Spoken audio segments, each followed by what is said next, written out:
Salut à tous, ici le Conteur. Aujourd'hui, on se retrouve pour des histoires de vengeance. Mais avant ça, si mon contenu vous plaît, pensez à laisser le like. L'histoire suivante est postée par Murgiruni. Ok tout le monde, c'est une histoire transmise dans ma famille depuis des générations. Donc c'est arrivé il y a très longtemps. Il va sans dire que cela ne m'est pas arrivé à moi, mais à mon arrière-arrière-grand-père, lorsqu'il était enfant et vivait dans une petite ville de Louisiane. N'oubliez pas que les habitants de cette ville étaient très racistes compte tenu de l'époque et de la région, même s'ils détestaient la mère beaucoup plus que son enfant. Les personnages principaux de cette histoire sont les suivants: mon arrière-arrière-grand-père et le père de mon arrière-arrière-grand-père.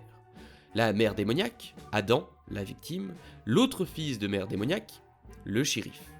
Soyez avertis que je ne vais pas épargner les détails graphiques, je vais vous raconter l'histoire exactement comme je l'ai entendue. Gardez à l'esprit qu'il s'agit de bouche à oreille. Je n'ai personnellement pas été en mesure de confirmer cette histoire, mais ma famille insiste sur le fait qu'elle s'est produite. Par facilité de lecture et de compréhension, je ferai référence à l'arrière-arrière-grand-père comme moi, et à arrière-arrière-arrière-grand-père comme père. Ah, et bien sûr, je vous préviendrai juste avant que ça devienne graphique. Notre histoire se déroule dans les années 1880, dans une très petite ville de l'est de la Louisiane. Moi et ma famille avions quitté notre pays d'origine, l'Espagne, pour nous installer aux Amériques, afin de fuir les conflits familiaux, et la famille avait décidé de s'installer avec d'autres membres de cette dernière. Dans cette petite ville, quelques familles s'étaient établies, dont Mère Démoniaque et ses 2 enfants. Mère Démoniaque avait, à un moment de sa vie, été membre d'une famille extrêmement importante de la Nouvelle-Orléans. Mais cette femme était aussi apparentée à un autre meurtrier célèbre de la ville, bien que de manière éloignée. D'après ce que ma famille y avait appris, Mère Démoniaque était une femme intelligente, bien qu'arrogante, qui avait possédé une richesse incommensurable, mais qui l'avait perdue après que sa famille l'ait reniée pour avoir conçu un enfant par adultère au cours de son mariage. Elle avait été mariée à un éminent médecin de la ville, dont ils avaient eu un enfant, fils de Mère Démoniaque. Mais lorsqu'un autre enfant était né, le mari avait immédiatement crié à l'adultère. Le plus jeune fils de Mère Démoniaque, Adam, était né avec une peau couleur caramel et des yeux bruns, alors que ses 2 parents avaient une peau blanche comme coquille d'œuf et des yeux bleus. Après un interrogatoire musclé, Mère Démoniaque a avoué avoir eu une liaison avec un fermier local, un homme qui avait été esclave mais qui avait été libéré après la guerre civile. Sa famille l'a immédiatement renié, elle a été dépouillée de sa fortune et Mère Démoniaque était sur le point d'être jetée à la rue. Mais sa mère lui a donné juste assez d'argent dans le dos de la famille pour lui permettre de survivre loin de la ville. Morte pour le reste de sa famille, à l'exception de son oncle, le shérif, et de sa mère. Mère Démoniaque avait emmené ses fils avec elle, et dès le premier regard que j'ai posé sur lui, il était évident qu'Adam avait été traité de façon horrible. Adam et moi allions à la même école, une petite école qui faisait également office d'église, avec fils de Mère Démoniaque. Dès le premier jour, j'ai remarqué que fils de Mère Démoniaque avait frappé Adam à plusieurs reprises à l'arrière de la tête, lui avait donné des coups de poing dans le ventre et l'avait fait trébucher dans la boue alors qu'il était à l'abri des regards du professeur. Lorsque j'ai interrogé Adam sur ces violences, il m'a simplement répondu la chose suivante: parce que je suis un nègre. En tant qu'immigré et ne connaissant pas les coutumes de la ville, j'avais haussé les épaules et j'étais retourné jouer.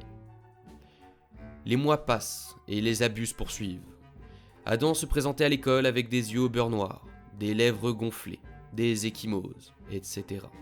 Et personne ne faisait rien, car l'affaire était considérée comme une affaire de famille. Même si quelqu'un avait pris l'initiative de confronter Mère Démoniaque au sujet des abus, elle lui répondait avec les excuses habituelles. « Il s'est fait mal en se battant » ou « Il est tombé ».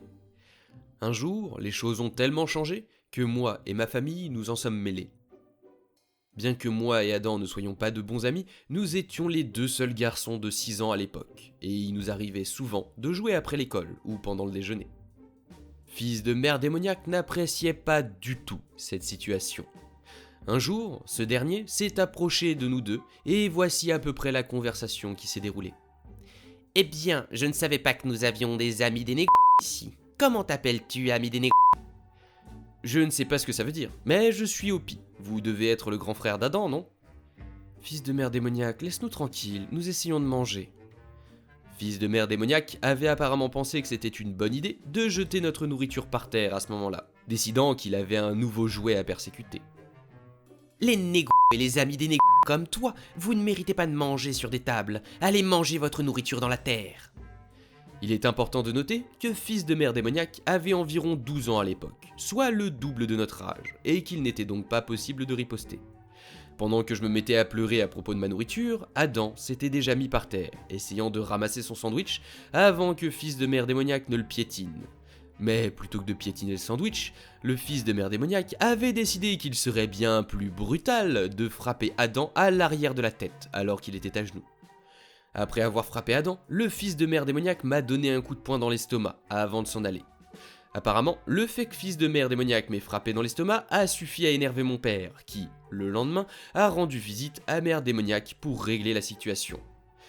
Lorsque mon père a rencontré mère démoniaque chez elle, c'était en fait la première fois qu'ils se voyaient, mère démoniaque étant essentiellement introvertie à ce stade. Mon père s'est retrouvé face à une femme en lambeaux, flétrie et en piteux état. Mère démoniaque n'avait que 27 ou 28 ans à l'époque, mais il était très facile de la faire passer pour une trentenaire. Ses cheveux étaient blonds, noués et emmêlés, comme on pouvait s'y attendre. Son visage arborait un air permanent et flétri de quelqu'un qui est tombé de son apogée absolu, condamné à disparaître de sa propre existence comme une mauvaise herbe qui se fane. Sa robe, autrefois élégante, n'étant plus qu'un tissu en lambeaux servant à couvrir ses formes obèses. Mère démoniaque n'avait jamais accordé le moindre respect à mon père, même depuis le début, et la dispute avait éclaté avant même que le premier mot ne soit prononcé. « Pourquoi m'avez-vous fait descendre de ma chaise? Vous comprenez que je ne veux pas d'invité, ou est-ce que vous êtes simplement stupide ?» Mon père essaie de garder sa composition. « Je suis désolé madame, mais il semble que nos garçons se soient un peu battus.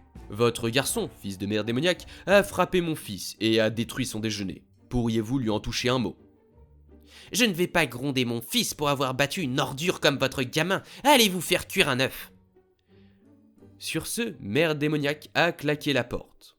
Mon père, estimant qu'il ne valait pas la peine de continuer à ennuyer cette grognasse têtue, avait décidé que la meilleure chose à faire était d'apprendre à son fils à se battre. Mon père m'a donc enseigné quelques sales tours pour désarmer Fils de mère démoniaque, bien que je n'ai jamais eu à les utiliser. Le lendemain, quelque chose d'étrange se produisit. Adam n'apparaissait nulle part. Et le lendemain, et encore le surlendemain. Lorsque la maîtresse avait demandé à Fils de mère démoniaque où était Adam, Fils de mère démoniaque avait répondu qu'il était très malade. Mais lorsqu'elle lui avait demandé quels étaient ses symptômes, Fils de mère démoniaque n'avait cessé de se contredire.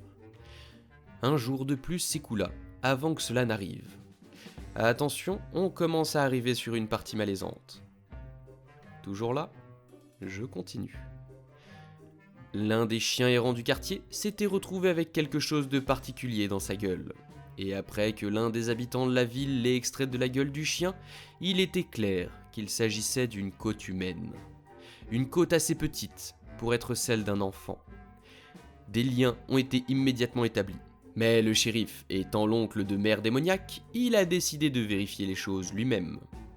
Quelques heures plus tard, le shérif informa les habitants de la ville qu'Adam avait été enterré la veille après avoir succombé à une maladie inconnue, le chien ayant déterré la côte de l'enfant d'une manière ou d'une autre. Personne ne l'a cru, mais personne n'a parlé, par crainte d'une éventuelle répercussion. Mon père décida cependant de prendre les choses en main. Avec 3 autres hommes de la ville, il s'était introduit dans la maison de la victime cette nuit-là, alors qu'elle et son fils se trouvaient au bureau du shérif pour discuter de la raison pour laquelle elle n'avait pas signalé le décès tout de suite. Et ce qu'ils ont trouvé était absolument terrifiant. Attention, si vous êtes facilement dégoûté, passez votre chemin. Ce qu'ils ont trouvé était en fait Adam, bien qu'il s'agisse d'Adam en plusieurs morceaux. Le garçon avait été coupé en 2 à la taille, écorché et démembré au point d'être méconnaissable, à l'exception de sa peau caramel qui avait été empilée sur une table. Ses côtes avaient été arrachées de son corps, et ses organes ne se trouvaient nulle part, si ce n'est dans un amas d'entrailles éparpillées dans la pièce. Son corps avait été absolument souillé, et l'hypothèse de sa mort était loin d'être agréable. 2 des hommes rentrèrent en trombe dans la ville pour répandre la nouvelle, tandis que mon père retournait auprès de sa famille pour annoncer à son fils qu'il ne reverrait plus jamais Adam. La justice fut rapide et brutale. Presque tous les habitants de la ville ont pris d'assaut le bureau du shérif et ont exigé que justice soit faite. Le shérif a insisté pour que sa nièce bénéficie d'un procès équitable. Tandis que Mère Démoniaque s'était effondrée en pleurs, une centaine d'yeux la fixaient, envoyant une colère implacable à même son âme, alors qu'il s'indignait du crime impitoyable qu'elle avait commis. Au milieu du chaos, fils de Mère Démoniaque prit la parole dans une tentative insensée de protéger sa mère, disant que la seule façon pour eux de retrouver leur vie était que le gamin soit mort et qu'il avait ruiné leur vie. Ce plaidoyer stupide est tombé dans l'oreille d'un sourd et n'a fait qu'attiser la rage de la foule, qui a pris d'assaut la pièce et s'est emparé des 3 personnes qui s'y trouvaient. Mère Démoniaque, fils de Mère Démoniaque et le shérif n'eurent droit à aucune pitié. La foule les attrapa tous les 3 et les battit sans une once de regret. Fils de Mère Démoniaque perdant la vie quelque part dans le chaos, les 2 autres furent traînés jusqu'au sommet du plus grand bâtiment et jetés en bas. Mais comme il ne s'agissait que de 2 étages, la foule continua à les frapper, puis à les poignarder jusqu'à ce qu'ils perdent la vie.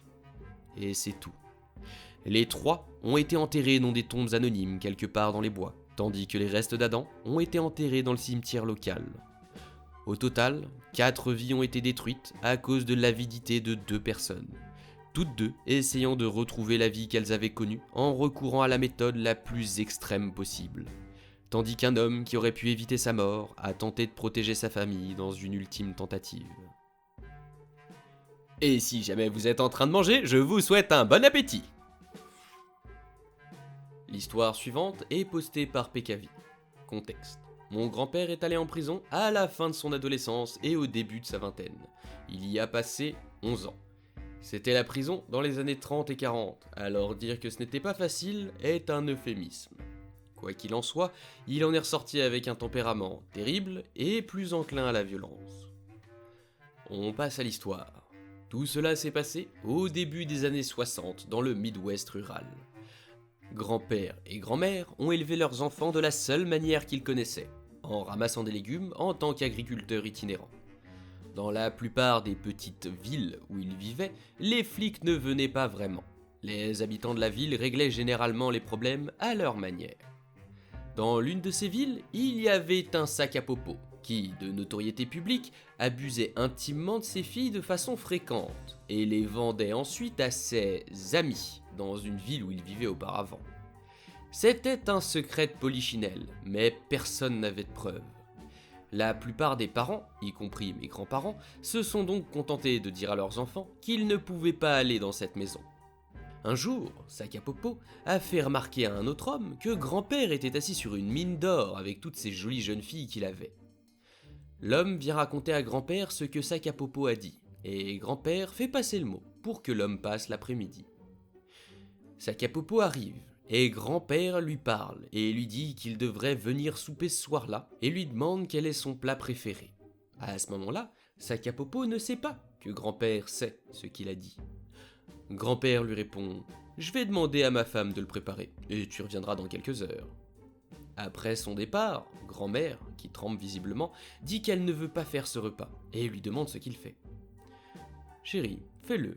Chaque homme mérite un dernier repas. » Quelques heures plus tard, Sac à Popo revient, et grand-mère a préparé un plat. Elle a toujours été une excellente cuisinière. À ce moment-là, tous les enfants sont chez les parents de ma mère. Sac à Popo se prépare une grosse assiette et se met à table. Il fait la conversation à grand-père pendant tout ce temps. Après avoir terminé sa 2e assiette, grand-père lui demande s'il est rassasié. Sac à Popo répond « Oui, tu as de la chance, ta femme est une excellente Et grand-père le frappe. Grand-père l'a frappé à travers la maison et sur le porche d'entrée.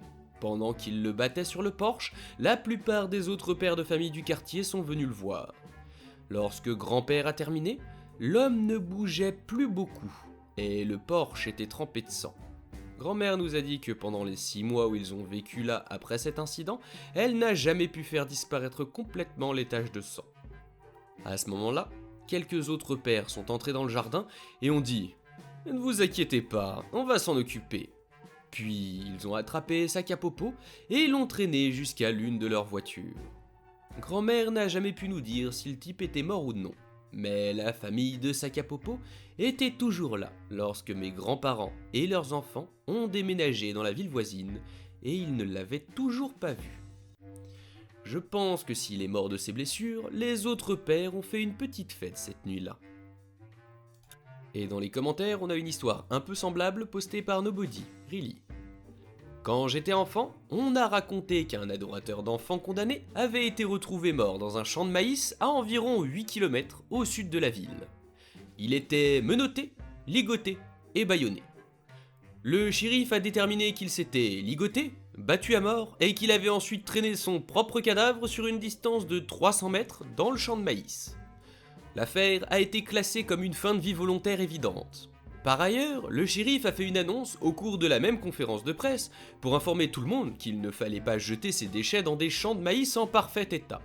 Il fallait, au contraire, sortir les déchets dans les collines et veiller à les enterrer à au moins 1 mètre de profondeur pour éviter que le gel ne les fasse remonter à la surface de sitôt.